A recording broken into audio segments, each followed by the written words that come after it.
What's up, y'all? Happy Thursday. What's Welcome to another happening? episode of the Airbit Mentor Series. Super excited for this one. Have some really cool guests with me today. So first, I want to introduce Quasi. You guys all know Quasi, FBF host, Discord manager. He's going to be hopping on this interview with us today as we talk to Miss Madli about sync licensing. So you guys probably recognize Miss Madli. She was one of our dope captains for the beat battle we had for Women's History Month. She's also a producer of her own. So Miss Madli, if you don't mind, just give us a brief introduction of yourself, share a little bit about your background as a producer, and then I also want to hear just kind of how you got into sync licensing and how that became a topic of interest for yourself. Sure. Hey, thanks for having me. My name is Miss Madli. I am a producer, composer, and I think I saw myself always as a composer first. I got into sync licensing about 15 years ago almost. And at the very beginning of my producer journey, and that was literally the introduction actually to me producing stuff, producing music. As I was working in a pro audio showroom in Manhattan, a lot of our clients were composers coming in to check out the newest software, new hardware, and that's where I got my introduction to sync music. From sync, I started like hip hop has always been kind of like the main focus, the love. But I'm classically trained. I studied piano for 7 years in music theory, so I kind of started merging these two worlds together, and got into beat battles in 2015, I think, when I felt like I was ready to let the world see my music outside the sync music. And then from there, did a bunch of those battles over 4 or 5 years, traveled the country, LA, Atlanta, Texas, just performing, creating connections. So after that, I think my workload now is 50% sync and 50% working with artists for their albums and projects. So I'm kind of in both worlds, and they merge all the time. But yeah, sync on and off for about 15 years. Nice. So I'm going to be honest, I don't know a ton about sync, and I was super excited to do this interview because I think it's such an emerging industry that kind of just, I feel like, got super popular. You know what I'm saying? Like you mentioned you've been doing this for 15 years now, but I don't think that everyone always had the grasp and the understanding of really what sync licensing is, so as I know it, it's anytime your music is used within visual media, right? So film, TV, ads. Is there a deeper, like, higher level definition of what sync is? I think that's basically what it is. It doesn't always have to be video. Be it can be an event. So I scored Airbnb's conference, for example. They wanted original music for their Paris and LA expos, two consecutive years, and they needed original music for it. So my music was just playing in the background in the conference hall. But also a lot of times I think people don't realize they have to pay literally every time they use somebody else's music. So let's say if you're a corporation, you send out a Christmas card, you can't just pop I don't know, like a Maroon 5 track in the back and just, hey, Merry Christmas, or copyrighted material. Like, people don't always realize that every time such a thing happens, whoever made the song or whoever owns the rights to these songs should get paid, right? Right. Even you can't technically even show an like an Excel or PowerPoint presentation at your company using just a random track in the background. Technically, you should also Mm. clear or license that track for your use as well. So it goes deeper than just, hey, let's put it in a TV show or a film. But basically, it's any time your music is synced with visual media, most of the times. But like I said, there are different applications, more applications than just that. Okay, cool. So does the type of music, and Quasi, feel free to interject anytime you have something. Does the type of music matter when you're submitting for a sync license? Yeah, because it's such a variety of like that's such a wide field. There's there's literally place and company for every type of sync, Mm. if that makes sense. So we have things like Instagram right now. So if you use your song, if somebody uses your song for an Instagram post, it's called micro licensing. So micro licensing has become a bigger thing.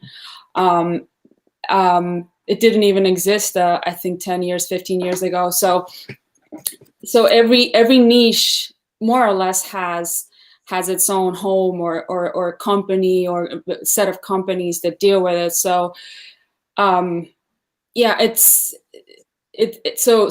I would say that there are very roughly three different tiers of music for syncs, or categories for sync rather. It's, you can do underscore music, which is when your music is used under a dialogue for TV, film. Then you would have featured songs or featured instrumentals, where your tracks are actually getting some sort of play in a movie or a show, where you can actually hear the song a little bit and then it either ducks or goes away. um, and then there are different variations of that. Let's say somebody turns on a radio in a movie and your song is the one that's coming out of the speakers. So different variations of those placements. And then you also have promo tracks that are used for something more exciting and uplifting than just a regular artist song. For example, every time you watch TV and they announce next week such and such show, and they show a little clip, and there's a super um, high energy driven track in the background. So that these are called promo tracks. So usually a little more elaborate than just your regular artist tracks. And then all the way up is the trailer, is the main focus, front and center, and we all know what they sound like: super high energy, or depending on the genre, but usually a lot of sweeps, a lot of transitions, a lot of boom and bang.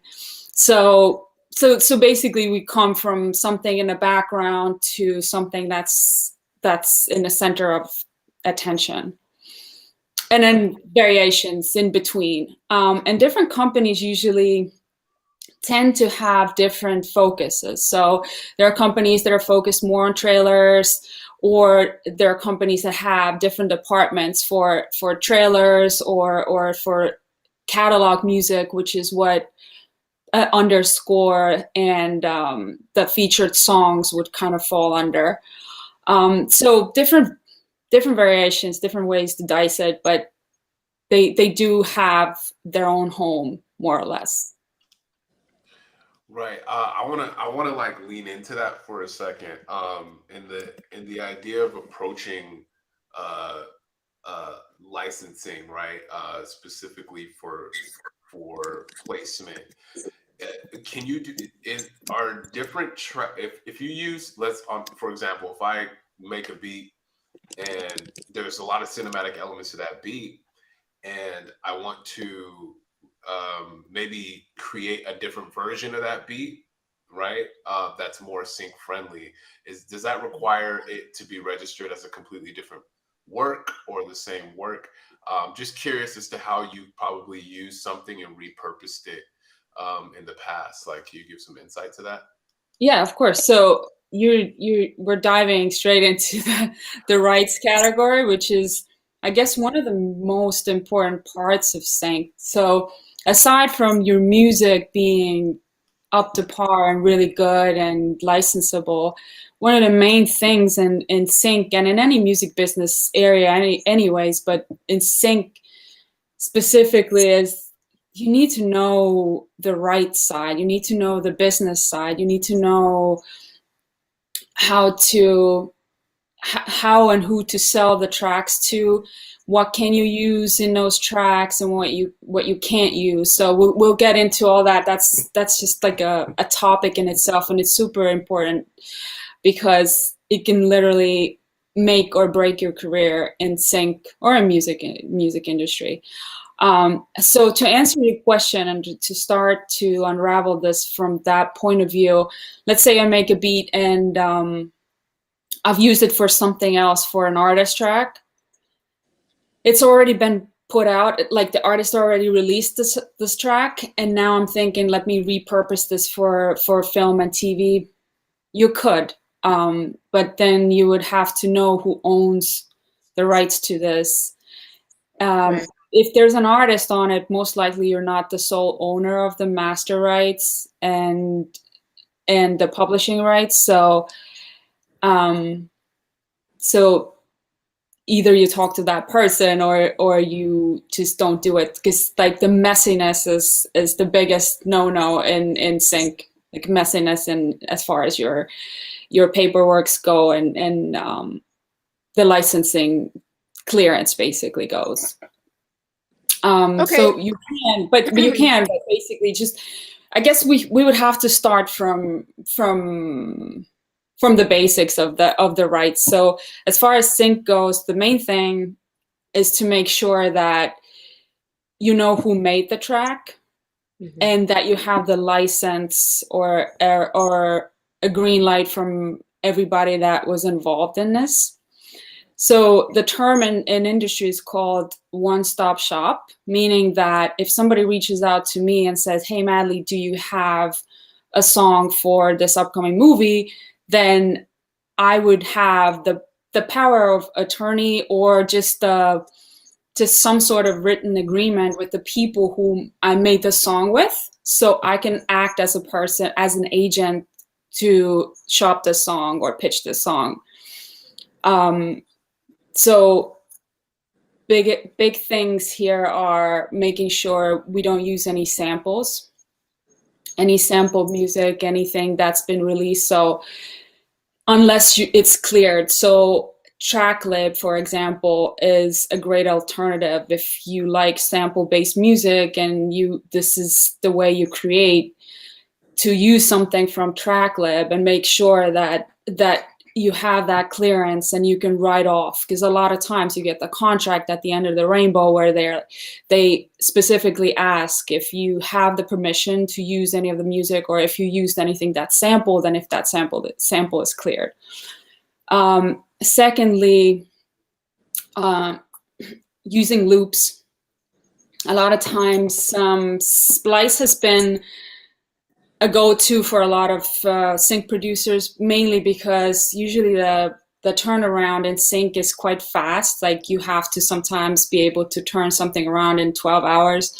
You have to have ideas and drafts ready. So a lot of times it's easy to go and get royalty-free loops. But even in royalty-free loop world, it's getting more difficult because there are brands that are recognizing that, hey, this loop was already used in other songs. So now when they want to put it out on DSPs, on Spotify's or Apple Music, it detects this as already like a copywritten piece. So you won't be able to register the song properly. It just opens another can of worms, if you will. So I know in ad world, the companies that make ads and ad agencies are steering away from royalty-free loops, even on top of samples, because of clearance issues and copyright issues.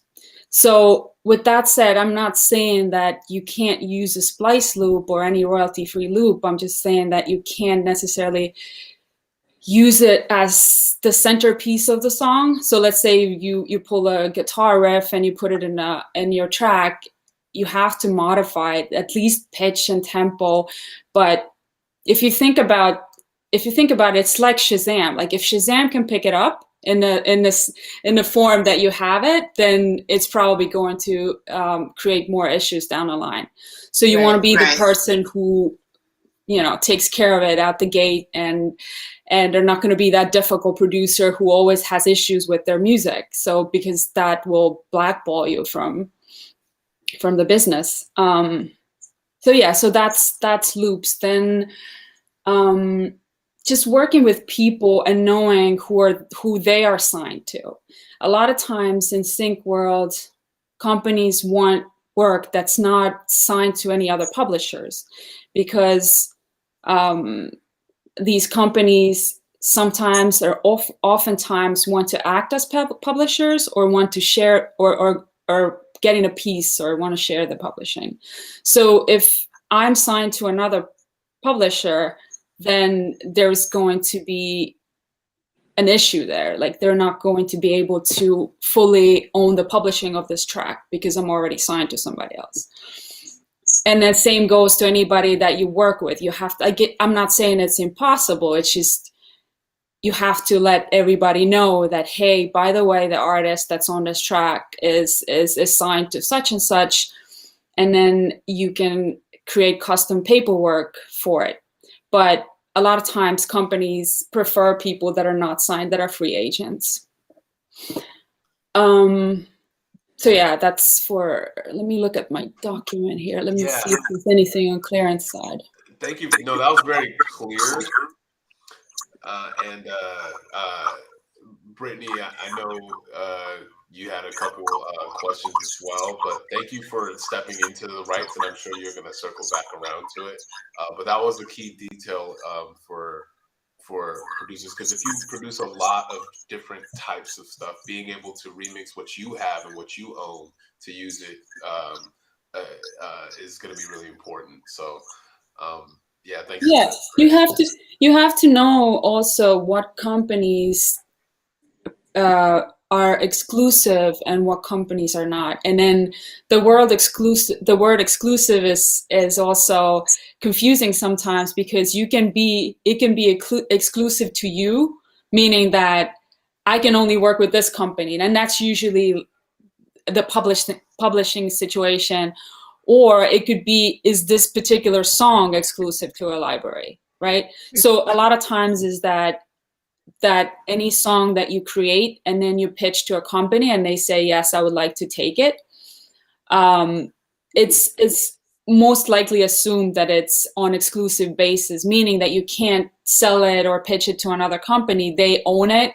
A lot of times, of course, there's paperwork involved, and you would know for how many years they would be able to license this. Do they own the master license? Do they own, are they a publisher as well? So all these details are going to be separate, but for the most part, companies prefer exclusive material. So now if I've given this to company X and then the Z is asking for something similar, I can't just go there and then slightly remix. It has to be a surgery for it to not trip any sort of algorithms that are saying, hey, this is a copyright infringement. So it's easier to just make something new. So the way I treat it is, once it's done, it's out of my hands, it's gone. They take care of it. They take care of putting it out there to the world, and I'm not touching this session for anything. Just to be safe, because those are the things that will come back and bite you in the butt. So. Right. Nah, for sure. I do want to touch on ownership a little more as it relates to sync. So we have the master side, the composition.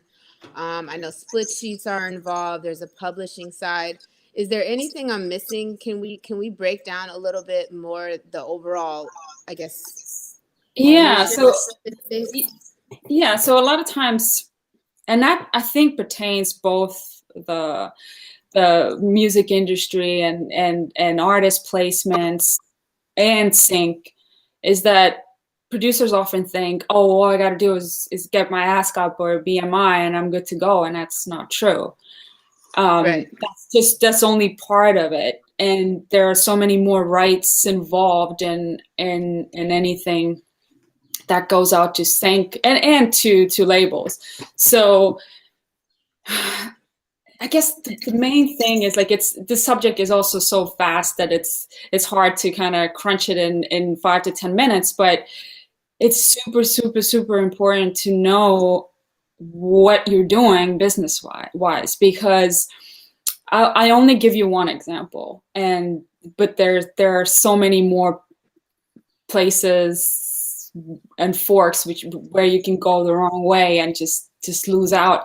And I'm not saying that the companies are out there to rob you, but they try to do their business, and they try to do and get what they need at the least amount of effort and money. So you have to know what you're doing. Basically, you can't just sign anything off, which is something that I even did in my early years in production, where I'm just like, oh, I guess they're right. It's a cool company. I know some people in there, so let me just sign it off, and you just don't even know what you're really doing. Yeah. So I think the example that I wanted to give is, let's say a company approaches you, right? And then they say, hey, anything we place for you, you are going to get 100% of your writers, which is the point where everybody's like, oh, okay, so that's fair, right? 100% of the writers, we keep the publishing, and any sync license fees that we get, you get 10%. And you might think, okay, cool, but at least I got 100% of my writers, right? Mm-hmm. Now you find out this company solely deals with ads, and not ads for even TV, but let's say their main focus is on micro licensing, just for the example's purpose. So what that means is most of their money is coming from the sync fees. So if the track makes 10,000, you only get 1,000, and your writers not only matters, but would matter more if they were able to put that song on national TV, and then you would get the broadcast rights or broadcast royalties. So knowing who you sign and what you sign is very important, because in this case, I would go and say, hey, if sync fee is the main way for me to get paid for my work, I would need a bigger percentage of this. Right. If that makes sense. No, absolutely. So as opposed to, let's say, a company where you make most of your money from your broadcast royalties, companies that put your music in TV, then it would be more okay. You'll be like, oh, okay, that's cool. I'm making a back end, so to speak. So, but there are different tiers of different categories of back end as well. So it's not just, hey, let me sign up to ASCAP and then something will just come. Also, a lot of times it's important to have your own publishing entity. So in the beginning, if you release your own music, that's totally fine to not have a publishing company. But if you work with other companies or ad agencies, they want to send that publishing share to an entity, right? So there have been situations where if you don't have it set up, then you literally lose out on that share of your income. So having an LLC for the publishing side, just for your own music in sync, is definitely important to set up. Nice. Can you discuss a little more? You touched on it a bit, but just some of the more important contracts when it comes to a sync licensing deal. Like, are there any specific ones that maybe you want to look out for, and it's like, yes, I want this, or maybe there's some that you want to avoid signing? So there's definitely the publishing deal question that everybody talks about, and it's the same thing in sync licensing as it is with signing to a label and working on placement music, or focusing on placement music rather. So you will still have to know where you are in in your career and what makes sense. Like if you're in the beginning of your career and somebody offers you a pub deal, I don't think it's wrong to take it, because if they bring on the connections, especially in sync, they most likely will have some TV shows that they work with. They have relationship with networks. You can bet that they place your music somewhere. You can sign something for 2 years, and that's totally fine. I don't think it's wrong. And then a lot of times when you look online and people crap on publishing deals, it's not all bad. You just again have to know what's going on and what you're really signing. So if there are main factors to look out for example, like what's your minimum deliverables, how many tracks they expect from you per year or 2 or 3 year period that you sign, and as well what they can offer you. You have to do your homework and figure out like I can make a contract and offer it to any old body and say, hey, sign to me, let's do this. But if I don't have a track record to show, then what's the point? And I think even myself, I've been approached by folks and companies with some predatory contracts, and I'm like, ugh. But you just have to know. You have to either consult a lawyer or talk to somebody, and really, really understand what it is that you're signing. And then I think the bottom of it is just to really understand what your income streams are in the first place.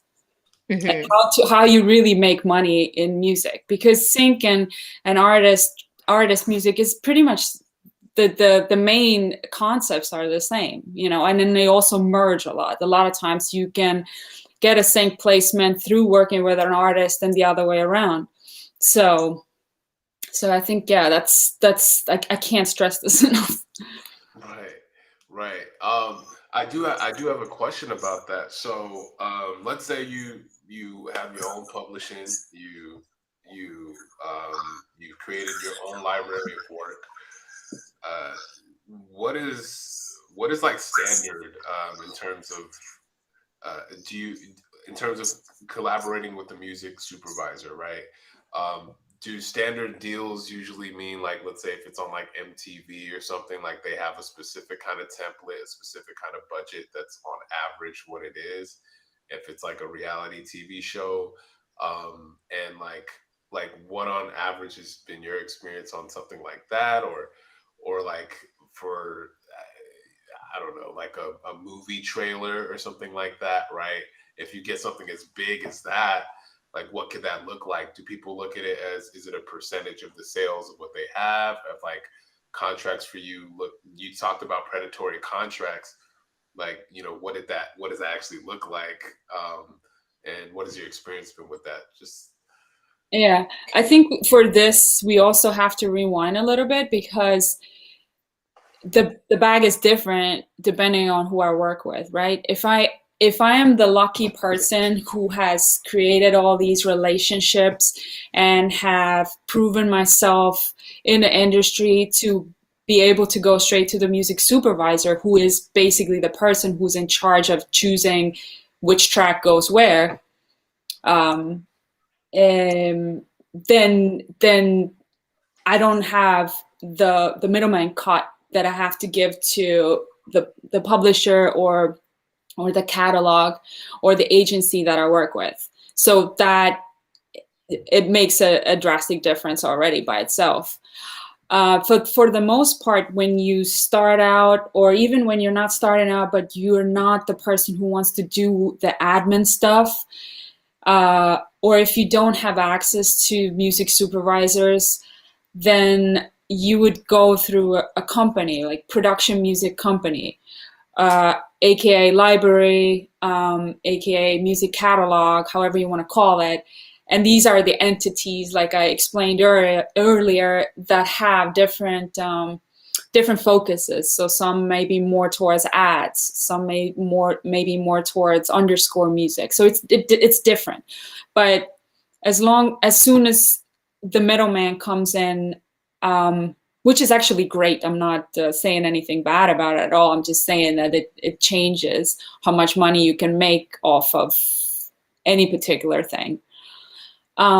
So going to any of these companies, so trailers, right? So it ranges from I don't know, 10,000, something like that, depending on if it's a big movie, to hundreds of thousands. So it really depends. But the one thing to know about trailers is that you don't get any back-end royalties, right? So what that means is that it doesn't matter how many times it's played or what the gross income is. You're not making anything more than this lump sum. That's why the price is so high. In foreign countries, you do collect royalties based on how many times it plays, but in the United States, you don't. So the upfront money is more or less the biggest chunk you will see from that particular trailer. You will make more money if that trailer gets broadcasted on TV, or if there's another sync situation with that same trailer somewhere where it gets broadcasted. Then you start making royalties, right? Does that make sense? But then anything on in theaters is not going to make anything. Right. When you're doing something, yes, foreign countries definitely pay more. It's just the money just comes in with a lag. It's like sometimes their accounting periods can be like a year, half a year, up to 2 years. So if it airs today, you'll get paid 2025.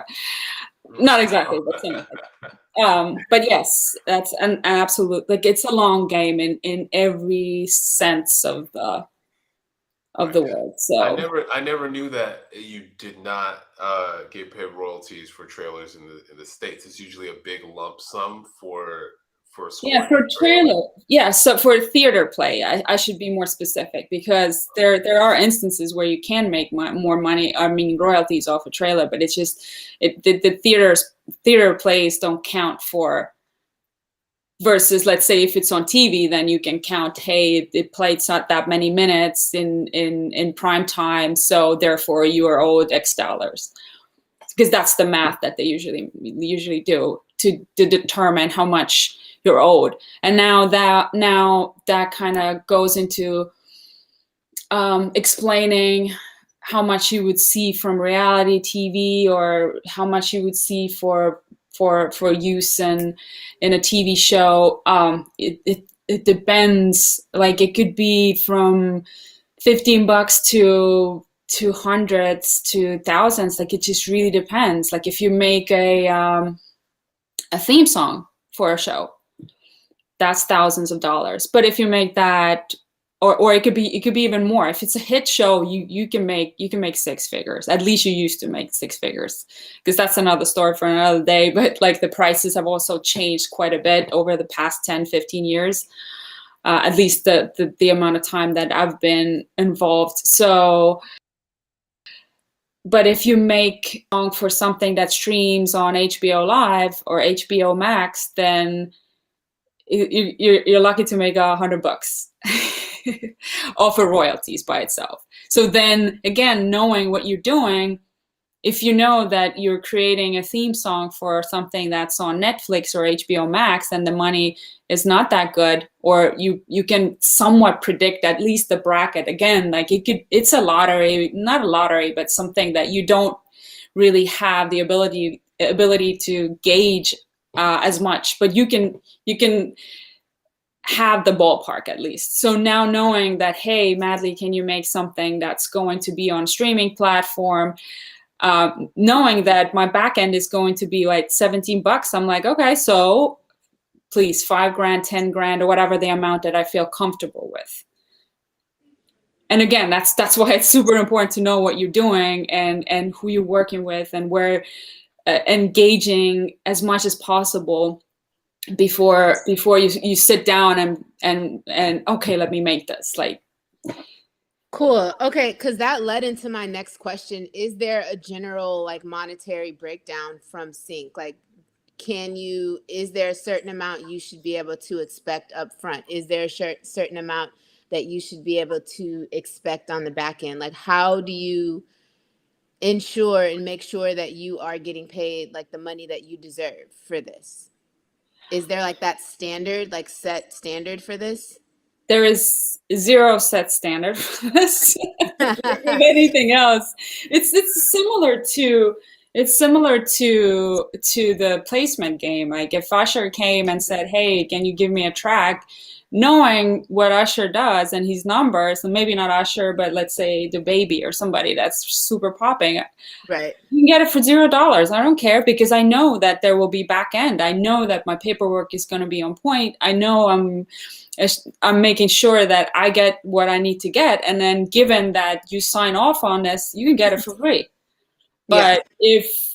if somebody that's just starting out or somebody who's not doing numbers, it doesn't have to be, it's just literally, it just boils down to numbers. If they come and say, "Hey, can you make a beat?" Okay, so let me see what your stream count is on Spotify. Let me see what your stream count is on Apple Music. Let me, like, I don't care about followers even. Like sometimes when I'm assessing if I want to work with someone, I of course want to know the quality of music, but then like I don't care if you have 100,000 followers. If you have 22 streams in Spotify and most of the songs sit less than 1,000 streams on your playlist, then it's going to be $5,000, for example, right? Because essentially that's the last money I will ever see for this track. Knowing, you know what I mean? Like this is the math you have to do in your head. It's just like, okay, and if you're telling me that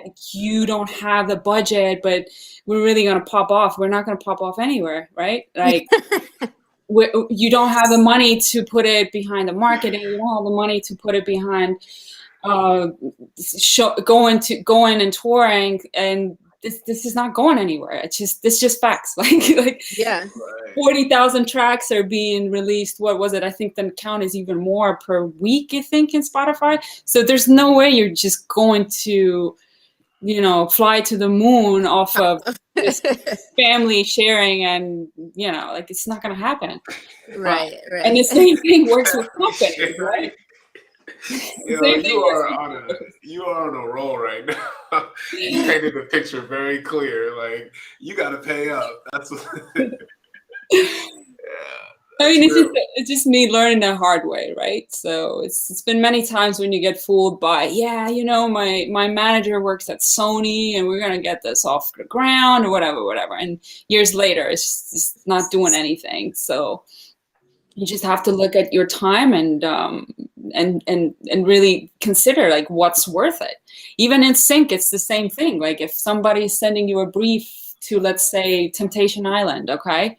Temptation Island reality show, already the bar is, I'm not saying bar is low because that's not fair. There's a ton of money to be made there too. But if I have to choose between making that and making something for an ad, which can possibly pay me, I don't know, 5 to 10 to and up, then I will take a stab at that $5,000 job versus that, I have to just look at my time. I'm like, okay, I have 5 hours. Where do I go? Where do I put that 5 hours? And then It depends on the company you work with again. Where did you get the brief? Like if that brief is going to 100 other people like you, then your odds are lower. So then I might just bet on that Temptation Island, I don't know, bet, right? So yeah, it just really depends. You just have to do this math all the time. No, that makes sense. And it kind of takes me into the next question. And I feel like you've somewhat shared this throughout our whole time that we've been talking, but are there any tips that you or insight like that you wish you had in the beginning? And I say that kind of loosely because I know that sync has evolved since you started working in it. But for someone just starting out, what are some easy tips that they can take to kind of get into sync licensing, to not be really taken advantage of? Because I feel like this is one of those areas where if you just don't know, you're leaving so much money on the table, or you're Yeah, just kind and of like I fitting in with your agree. opportunities.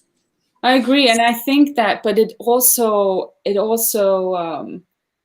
is literally the same in placement game and in working with artists and working with labels.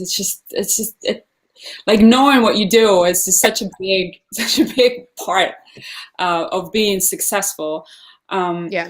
so when it comes to sync, I think one of the biggest things that I always have to mention is, especially folks that are making that are using that are their whose main goal is to, let's say, get a placement with Jay-Z or Kanye or whatever, are looking at sync licensing as something that's just like a background. Oh, let me make a couple dollars from the beats that are just sitting on my hard drive.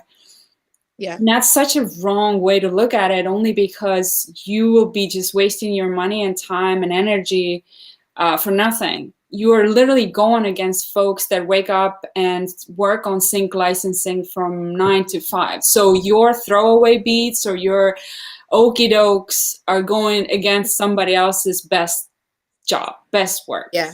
So Yeah. that's number one. I feel like a lot of people are saying, hey, well, I've tried and I didn't really get anything or get any results.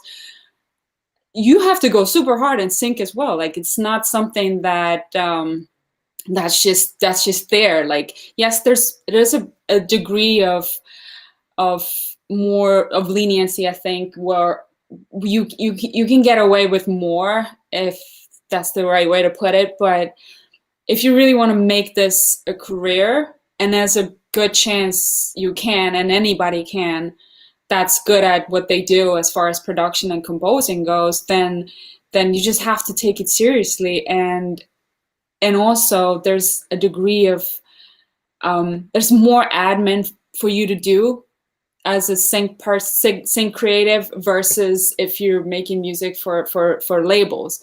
So making sure that you have your metadata, which is your tags and keywords and all that stuff, like making sure those things are done properly, that increase your chances of getting more placements. If you have your own catalog, especially if you have hundreds of songs somewhere, you got to make sure that you're able to tag them properly. If a brief comes in saying, hey, we need such and such track, then you have something to send off right away.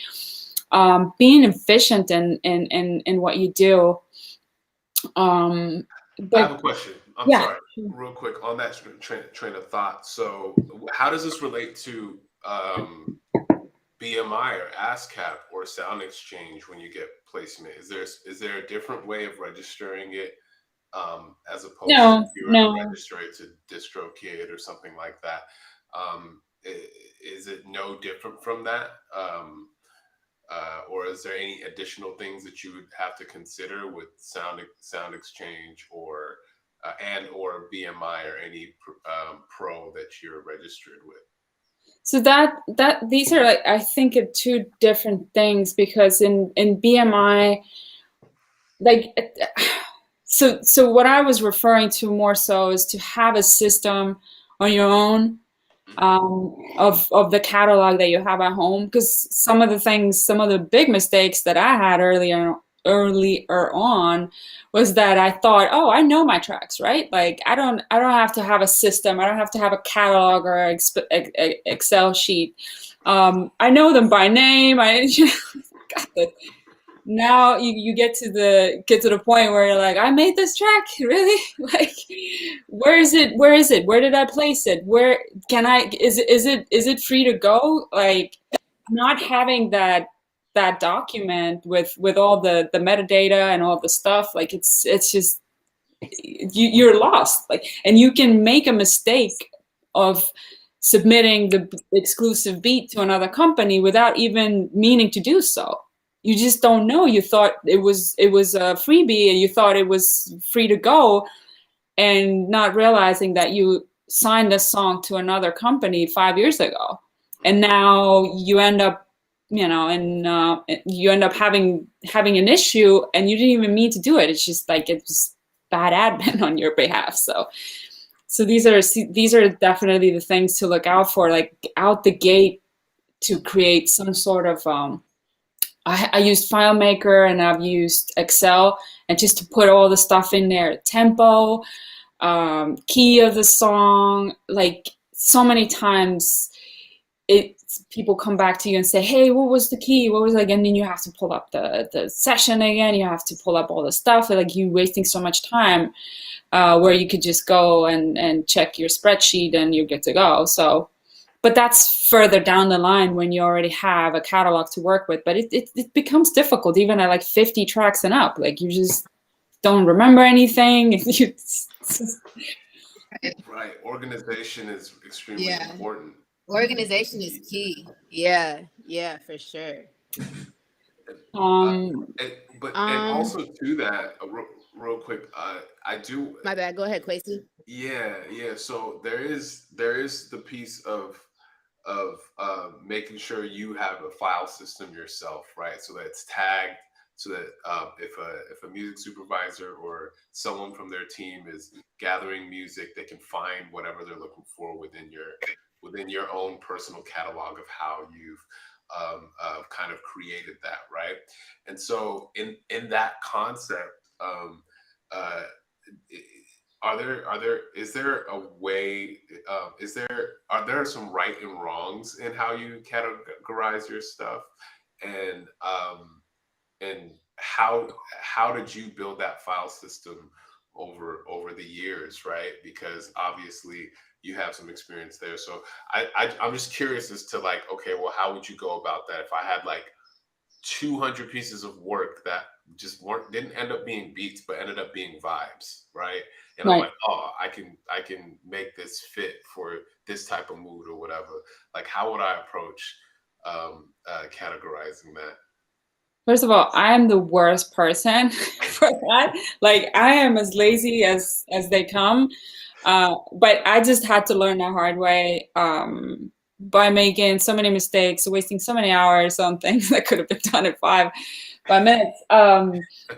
I think the main thing is whatever makes sense to you, right? Like I have Logic sessions because I'm on Logic. I have Logic sessions that are just the vibes. Like I have a bigger folder, and every 6 months I go and open the sessions up that I don't know what they are. And I go and open them up and see what they are, if they're viable, if they're, if they're going somewhere. And then I have a folder that says library, which is in my head, I already know what tracks are good for libraries or the libraries that I work with. So let's say anything that sounds like an underscore for a crime show. I do crime show underscores, for example. I do stuff for History Channel. So anything that sounds like that those might fit the show more than I fit anything else that I do, I'll categorize them in the actual session folder already. But if you have songs that are ready or tracks that are ready, a lot of times there's a brief that comes in, right? And when I say brief is something that either the production music company sends out or the music supervisor sends out, depending on if you're working with the supervisor directly or if you have a company in between. And then you just, where was I? Because I had another thought about it, by the way. We should come back to why it's actually good to work with a company first before going straight to the supervisor. So maybe let's touch on that because that's kind of important. Yeah. But yeah, you just have to know who you work with and what kind of music goes where. And then in that spreadsheet, you can also already kind of mark, hey, this is either good for this library, this company, or this is the kind of vibe. So you can have an actual column for vibe, and then that's actually good to have kind of some keywords, because there will be the time when somebody sends out a brief saying, hey, we need upbeat, emotional, blah blah blah blah blah, whatever the keywords are. And if you're really good at tagging your own music, and disco is another thing we should talk about. But anyway, so if you're really good at tagging your music, you can just easily go into the spreadsheet, type in the words, and then the right tracks will come up again. Saves you hours of time of going through the sessions and figuring out if I have anything, or, like if you're all over the place, then it's quite a time consuming thing. And trust me, I know. It's like, I truly suck at it. But there's another program. It's called Disco, a website that offers a service where you can actually have AI tag your tracks. So it can tell you if it's happy, if it's upbeat, if it's positive. So you do pay money, but if this is what you do for a living, then I think that $15 a month is not a lot to have that part of your workflow automated. So yeah, that's that. So it actually can listen to the waveform and then tag it accordingly to the standards of what syncing would consider sad or happy. That's a game changer. Yeah. There have been AIs before, but this is something that Disco has become an industry leader in sync world, because it has so many functions. Like you can create a playlist for a music supervisor to send out to. You can, or anybody, like instead of having your SoundCloud, you can have that. You can upload as many tracks as you want, customize it in any way you want. You can add lyrics there, tempo, all the data that you wouldn't be able to add to SoundCloud. So this is geared and catered to music supervisors and sync creative. So that's definitely worth checking out if you already have some sort of a catalog, or if you're already working with companies. But one important thing I think is worth mentioning is the importance of getting your ish together. And starting with companies first instead of trying to reach out straight to the supervisor. Because again, as we mentioned before, yes, you could make more money and you could have better situations if you go straight to the supervisor. But the aforementioned admin part that we have to deal with is just so crazy. Like there's a lot that you have to do if you act as a publisher, admin, agent, and do all these things that these production libraries or production companies do for you. And then especially when you're starting out, there's so many things that you should pay attention to first before trying to do it on your own, because you only get one chance, right? Like you go to the supervisor and you, through luck or hard grind, were able to convince this person to say, hey, let me take your music. Because you have to understand also what they think. They are usually super busy. They need to have a track in this movie by 5:00 p.m. They don't have time to but I have to talk to my buddy who I don't know if he's I don't have the stems. Like that's why they refer to the companies, the production music companies, because they do the dirty work or the things that nobody wants to deal with, the admin stuff, and they can just take the song knowing that the clearance is there. I don't get flagged when I use this track. I'm not gonna get a lawsuit because somebody involved in the track didn't know it was going to be pitched, or that the samples are cleared. Like there's just so much stuff you have to do and have to know in order to pitch straight to the supervisors, and that's why it's so hard to get to them as well. That's really good to know, because I'm not gonna lie, I remember like months ago, Quasi, when we were doing like a MBM or something, and both you and I were like, just go on LinkedIn, find the music supervisors, send your stuff to them. Like I really remember that, and so to now hear like that's actually not the best way to go about it, like that's really valuable information, because essentially you want to present your best self, right? So you don't want to be kind of doing what you're saying, going up there stumbling like, I gotta wait for my friend to give me the permission and X, Y, and Z. So that's very important. But also from the creative aspect. So something that we didn't even talk about is the kind of music that really goes and what really sells these days, and the kind of music that you have to make, because it's very important to know that while music for sync is still your best work and is still something that you would enjoy as a human, as an artist, it's still slightly different from the demand, I should say, rather, is slightly different from what you can do or should do as an artist, because what sells in sync is a whole different game. Like, you can make whatever you want, and there are a lot of companies that are saying, hey, send it to me, because they don't pay anything for it. They don't mind having hundreds and thousands of tracks, but Right. that doesn't mean that they're going to pitch them. They're just going to, they might just sit there because, because they're there. You're going to make them look good and then not have anybody really go out for you and push these tracks for you. So that's another thing to look out for. Yeah, I don't know where I was going with this. No, that's good to know, because it's kind of like, don't send what you're not willing to like really have move. You know? Oh yeah. Yeah, absolutely. Don't waste your time, don't waste their time.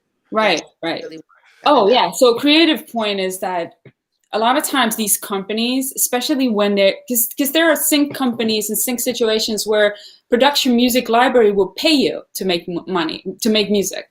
So sometimes it's usually a buyout, like a master license buyout, but you will still have your licensing, your writer share, and sometimes pop. So depending on your deal, it's a good way to start with a company. I think that's the best way to start. I should rephrase it, because they also give you feedback on your music. So when you send it to a music supervisor, it's just like sending beats to rappers or singers these days, like, especially when they're big. They're not going to say anything. You don't know if you missed the mark, if you failed miserably, like you just don't know. It's just like, maybe it'll appear on an album in 3 years, maybe it won't, But in sync, at least you have this middleman who's there to literally tear you a new one. They will take your stuff apart. They will tell you, you need to change this, you need to change that. They will kind of train you to be really good at sync music, to cater, because sync music, one of the main things, if there's one thing to remember about the difference between sync and regular artist tracks, is that sync music has to be engaging at all times. So if you ever done beat battles, like, that's literally the battle music. You have to be changing the track every 4 bars. Something has to change, like, it can't bore a listener. Right. Your vocals, your hooks can't be the same. Your second hook is also always a little bigger than the first, and it ends with a bang, and there's got to be a whole stinger at the end. It doesn't matter even what genre you're doing. It's just some of these formulas or formats are just what it is for sync, and what makes sync music different from regular artist tracks. So you have to cater to these demands, and the best way to do it is to submit your music through a production music library, who is making sure that anything they get, especially if they pay for it, they make sure that is to the best of your abilities or their knowledge that the client would want. Right. And then they will really train you through that. So after 5-6 years of doing that, then you can go and try and see and create these relationships with music supervisors directly, because you know what to give them. Like, you're not going to play yourself by just sending stuff that's not what they're asking for, or Interesting. Right. And so are A&Rs the middleman between music supervisors and getting placement onto the show? Last question. Sorry, I had to squeeze it in there. No, that's a good question. That's a good question. So what was the question again? So A&Rs are more when you deal with the labels, right? A&R is like, technically like a music supervisor, I would say, in a sync world, right? Is the person, like, it depends on, like, it's not always so clean and black and white, but yeah, essentially the person who says, hey, this is a go or this is not a go. Music supervisor has just more, for the most part, they're literally the yes or no person in there, versus when you're an A&R on the artist side, the artist has also a say depending on what kind of deal they have and who they are, of course. But yeah. Right. You're more so trying to like pitch that artist, whereas on the sync side, the supervisor can downright flat out say no.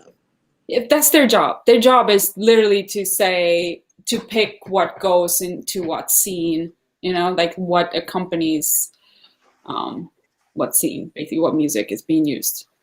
Yeah. So obviously you would want to essentially at the end of everything go to that person and form these relationships. But I mean, it will do anybody, it would do you disservice if you did it right out the gate, because there are many things to look out for, and you don't want to be blacklisted by somebody who can possibly help your career in 2 or 3 years. Absolutely. Right. Absolutely. Who's that first touch point before a music supervisor? Like who do you deal with managers? No. I mean, I have been able to be manager free forever. It just never worked for me. There have been people, but I don't think anybody has ever grinded as hard for me as I did for myself. I know that there are really good managers out there. But I think they would come in a game when you actually have stuff to manage.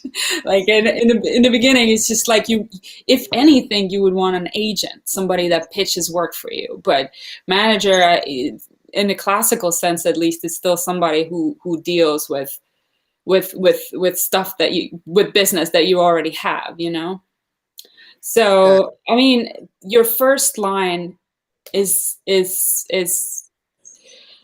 if there is a tip to give, so I would say if I was starting out, and for anybody who's starting out in the sync, I would create a pack of 5 to 10 tracks at whatever is your strongest suit, whatever you're really, really good at. Again, because you're going against professionals who are really, really good at that stuff. And then you find out the person who is either a supervisor if you're already more advanced, if you know the ins and outs a little bit, or a production music company who is placing music that you have to offer, and then you just send it to them. It's just as easy as that. You just have to make that initial contact, but I wouldn't make that until I have a pack of tracks to send. Yeah. Because a lot of times you can get their attention, but then you're like, oh, so give me a few, yeah. You go in and you wanna kick the door open, not just like, It's like showing up to the beat battle with like 2 beats instead of like 10. Yeah, like, you don't got enough. Yeah. Or like if you're sending a beat pack to like a big artist, like you're not gonna send your crap stuff first. That's another thing. People are like, oh, let me send them some weak stuff to like open a door, and I'm gonna hit them. Like the door is not going to be open for that. There will be no invite for you. So always, come correct in so many ways, like professionally, music wise, have stuff labeled properly, have tempos on every track, even when you just start pitching, like you want to be professional. You want to be the person that they feel comfortable sending briefs that require 12-hour turnaround. Like if you act like, oh, let me get back to them in 5 hours or 10 hours, you're not going to get the burning briefs. You're not going to get the biggest bags, because you've already demonstrated that you're not super reliable, or you're just doing it as a hobby. Like you have to, I love that, because I feel like sometimes in this industry, artists, producers, whoever you're talking about, are very much about the vibe, right? And it's just like, I'm gonna do stuff when I they'll wait for me, and it's like, right. No, this is still an industry, big money industry, and if you don't come correct and be professional, because that's important too. Professionalism is not just like a corporate type of thing; like it's in every industry to remain that. So. And sync is very much corporate, to your point, actually. So you're absolutely right. Sync is way more corporate than anything I've dealt with. So you definitely working with ad agencies that you have to go through this communication change. You have to know how to even write a proper email. Like you can't send in smiley faces. I mean, okay, every now and then but like just All proper emojis. proper sentences, and I think, yeah, that's a big deal. Like, I feel like the biggest issue in anybody that I've noticed in music, and something, and me included, is there comes a time in everybody's career when you have to decide whether you do this as a hobby or whether you do this for a living. So there's nothing wrong with chasing a vibe or just, oh, let's just get together and jam out in the studio. Nothing wrong with that. I just know that I'm not there in my career. My career has a different path. I'm not Right. here to just like Vibe F out. in and see where it goes. Like, I don't have the time for it. Like, if that's the case, I'd rather sit home and make another track and send them off to these libraries, and I'd rather make $17 on Temptation Island than just like F off somewhere in the studio and for nothing. Like, it just, you have to make that decision, and based on that decision, I feel like everything else will fall into place. Nah, absolutely. Absolutely. Wow. You said two things that I just want to highlight. You said burning briefs to get the biggest bags. I'm like, what? Burning briefs, meaning briefs that are like hot off of the press. Yeah. They need music for it, and that's sometimes where you're gonna get the biggest bag. Yeah. And obviously, I guess you already gathered that the timeliness and sync is a whole different thing. Like, you often only get 24 hours to turn something around, and then burning briefs, when I say that, I mean that they need something tomorrow, right? And not too many people are able to turn it around, or not too many people may have that stuff sitting. Otherwise, you wouldn't get the brief, right? Like, they don't have it. They need it tomorrow by 5. So here's your chance, like, Yeah. buckle up and go, like, if you pass on these, like, I got a theme song like that, like theme song for Big Shot with Bethany. So that happened last year. And then it was 8 o'clock at night. I was chilling. I was watching TV. I was done. The computer was off. And I got a text message, and my friend from the company I work with said, hey, they need a theme song, nothing too like, it was 40 seconds I actually only had to make for this particular brief. Usually it's longer, but for this particular thing, just send me 40 seconds. They just need something super fast. And even as I was sending it off, I'm like, ugh, like, was it really like the best use of my time? I could have watched an episode, right? and I got it. We got it. So Nice. it's the weirdest things, like, and especially in the beginning, and especially you have to say yes to everything, and you have to be super open to revisions. So my latest, I guess, lesson for me to learn was when I did the Google ad, which is one of the biggest sync placements I've gotten. Again, like, working with 4 different companies, the chain of it's like a game of telephone. The editor says one thing, then the other person says another thing, and you have to be super patient. You have to be super quick with the changes. I was in Atlanta. I changed my ticket 4 times to come back and make sure I got it. I nailed it. There's no, but no. Like, you either do it or you don't. Again, are you doing a hobby thing or are you working? So we have to be open to make 5, 6 different revisions sometimes, and that's okay. It has nothing to do with whether you're a good producer or not. It's just what the job requires. Absolutely. Wow. Congrats on that too, by the way. Yeah, that's dope. Thank you. That's dope. Man, we could really sit and talk about this all day. Yeah, actually, I have to dip to it about. Yeah.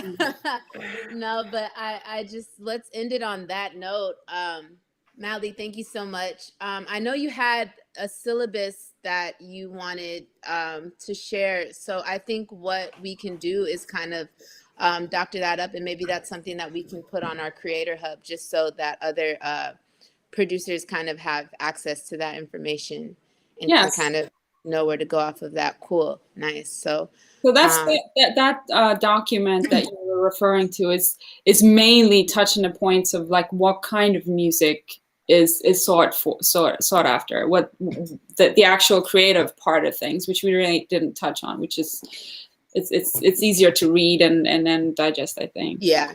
Yeah. Okay, cool. So we'll have that up on our Creator Hub and not too shouldn't take too long. But Kwesi, super appreciate you for hopping on. Madli, thank you, Miss Madli, thank you so much for your time, your knowledge. This was amazing. I personally learned a lot, and I'm excited to go back and kind of timestamp this all and be able to post it on our socials because I feel like this was a really, really great one. Um, yeah, just a few announcements to leave everyone with. This Friday, we have FBF Light with Kwesi, getting you guys ready for the big shebang that we have next week with FBF. So you guys know the drill. Bring your fire beats. You can play them. We'll critique them. And if they're hot, we'll add them into our playlist. Other than that, you all have a great rest of your day. Thank you so much for your time, and we'll see y'all later. Yeah. Take care, y'all. Thanks for having me. Thanks for being on board, Miss Madli. Anytime.